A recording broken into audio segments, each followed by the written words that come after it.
ইলিশ মাছের যা দাম, ভাড়ে একটু পয়সা জমিয়ে বাজারে গিয়ে একটু বড় সাইজের ইলিশ মাছ কিনে নিয়ে এলাম। এবার রান্না করব, সেটা আপনারা একটু কষ্ট করে দেখে নিন। নুন হলুদ মাখিয়ে ইলিশ মাছটাকে কিন্তু ম্যারিনেট করে সাইডে রেখে দিলাম।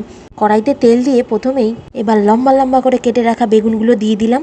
এবার তেলের মধ্যে একটু ভালো করে নাড়িয়ে চাড়িয়ে হলুদ নুন দিয়ে সাঁতলে নিয়ে ভালো করে লাল লাল কড়া কড়া করে ভাজা হয়ে গেলে তুলে নিন।